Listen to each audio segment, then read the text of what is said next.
What can the United States do to make sure that this conflict is ended in a fair and reasonable peace? That is one of the highest priority issues on the Obama administration's foreign policy agenda. I'm Landrum Bowling, a one-time foreign correspondent, later professor, college president, currently an advisor for non-governmental programs of humanitarian assistance and reconciliation in the Middle East. In that role and on other assignments in the region, I came to know a remarkable group of Israeli, Palestinian, and American leaders, all deeply concerned about how to end the violence. Among them are four of our most knowledgeable senior American statesmen. They are President Jimmy Carter, former Secretary of State James Baker, and two veteran foreign policy experts, General Brent Scowcroft and Dr. Zbigniew Brezinsky, both of whom served as national security advisors in the White House. All four see an emerging new hope for peace in the Middle East if bold and determined actions are now taken by the United States. Never have lost faith in the possibility or probability of inevitability of peace. It takes a constructive, impartial, energetic, outside mediator to push the process forward. And there's only one candidate who can fill these qualifications, and that is the United States, and more specifically, the President of the United States. Make no mistake about it, the United States is the indispensable party in terms of getting a peace deal negotiated between Arabs and Israelis because of our relationship with Israel. Find a way, find a construct where Hamas where the views and commitments of Hamas can be obtained. And again, I get back to what I said earlier. We were faced with this same situation in 1991 with the PLO. We couldn't talk to PLO. Israel wouldn't talk to PLO. But we found a construct that worked. And the same thing can be done today. But you can't make peace with people if you're not willing to talk to them. We have to talk to everyone if we want to move towards peace. How do you see the reasons that explain why there's been so much difficulty in getting an agreement? I think it's because the leaders of Israel, for various reasons, political and deep religious beliefs and political beliefs, for the last 30 years have resolved that they're not going to withdraw from the occupied territories, from the West Bank. Even when I was still in office, there was some move in this direction. As you know, as you may know, after the Camp David Accords, after the peace treaty between Israel and Egypt, under Prime Minister Begin, they continued to build a few settlements, and then, of course, that has escalated over a period of time. I think the most settlements in history were made during the time of President Clinton, and when Prime Minister Barack was in office. There was almost an unrestrained increase in the number of settlements in. But I think the desire of leaders in Israel to occupy and colonize the land in the West Bank, that's been the key problem. Public opinion there has been fairly consistent when you give it to them in generic question. Would you be willing to exchange land for peace? They say yes. The answer is yes. We would be willing to give up the West Bank in order to have permanent peace. Of course, what the political leaders know very shrewdly is the more they can issue the premise or the belief that peace is not possible, security for Israel is not possible, then they say, well, we don't want to give up the land then. Sure. So I think that's been the repetitive problem. The commission that you and Congressman Lee Hamilton headed that produced the Iraq study report had some specific things to say about the Palestinian-Israeli conflict and how it might be settled. Could you sort of summarize those for us? But let me just read you very briefly, Landrum, what we say. The United States will not be able to achieve all of its goals in the Middle East unless it deals directly with the Arab-Israeli conflict. There has to be a renewed and sustained commitment by the United States to a comprehensive Arab-Israeli peace on all fronts. This commitment has to include direct talks with, by, and between Israel, Lebanon, Palestinians, those who accept Israel's right to exist, and particularly Syria. The United States does its ally Israel no favors in avoiding direct involvement to solve the Arab-Israeli conflict. There is no military solution to this conflict. It's not going to be solved militarily. The vast majority of the Israeli body politic, as I said earlier, wants to see peace. They're tired of being a nation perpetually at war. Political engagement and dialogue are essential in the Arab-Israeli disputes, and the only basis on which peace can be achieved, in our view, is pursuant to UN Resolutions 242 and 338. At various times, both of you have made statements about the fact that there's a virtual package deal on the table already, that both Palestinians and Israelis know pretty much what the deal would be. How would you define that deal?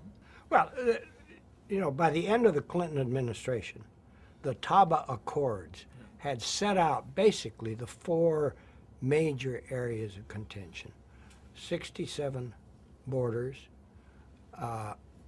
Jerusalem shared, no right of return, and a non-militarized Palestinian state. And there was broad agreement on that. Now, that covers a lot of details that need to be worked out. But it's not as if we were starting afresh.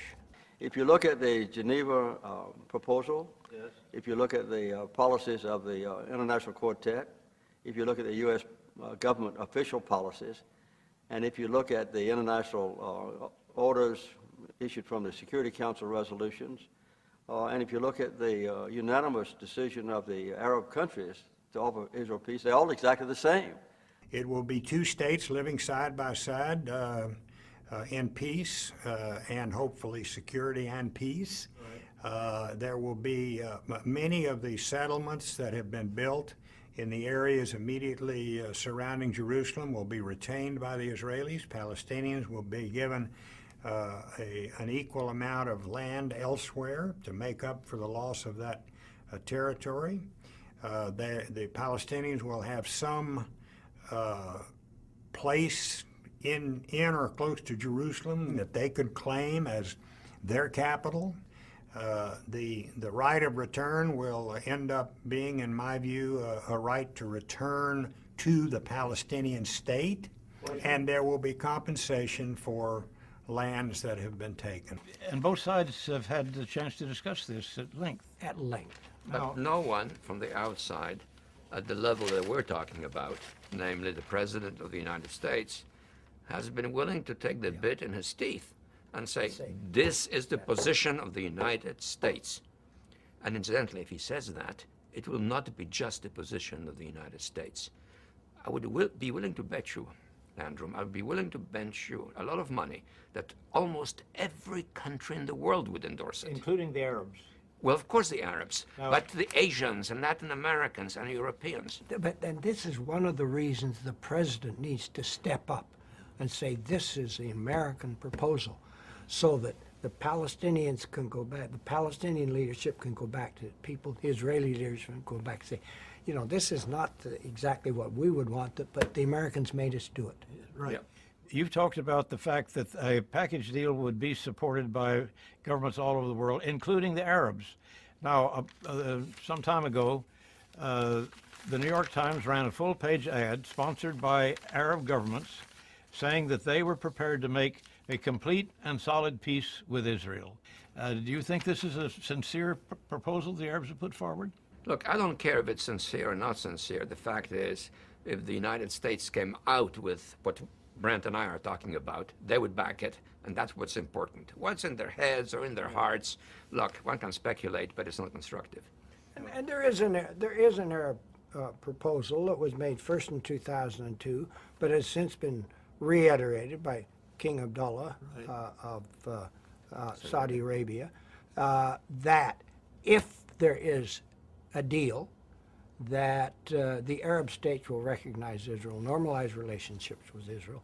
That's a very positive statement that supports what's on that page. And if the president speaks up decisively and strongly in favor of peace, outlines what the basic parameters of peace ought to be, and as Brent said earlier, these parameters are sort of understood by the people, but no one has really stood up, someone with real clout and prestige, to articulate them, then the ball game changes fundamentally.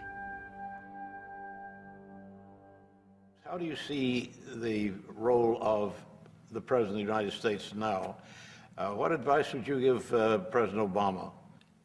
I think to let his positions on things like settlements and the demolition of homes in East Jerusalem, security of Israel overwhelmingly, unity of the Palestinian people in a government based on a free and fair election, cooperation with the Egyptians who are doing the negotiation between Hamas and the Israelis and so forth, to let his positions be very clear. As a matter of fact, the day before this meeting, I met with him and his National Security Advisor and his Secretary of State, and the day before that with his Special Envoy, former Senator George Mitchell.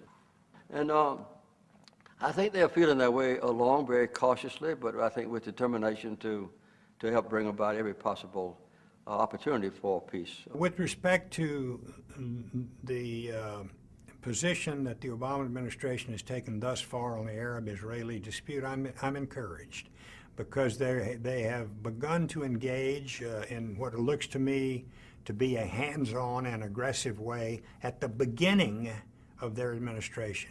And they are not obviously going to wait till the very end to try and deal with the Arab-Israeli dispute. And too many times we've waited till the end of an administration to do that. But I think now's the time to move comprehensively, not piecemeal, not confidence-building measures. We need to move decisively and comprehensively now. Never have lost faith in the possibility or probability or inevitability of peace. Public opinion there has been fairly consistent when you give it to them in generic question. Would you be willing to exchange land for peace? They say yes. The answer is yes. We would be willing to give up the West Bank in order to have permanent peace.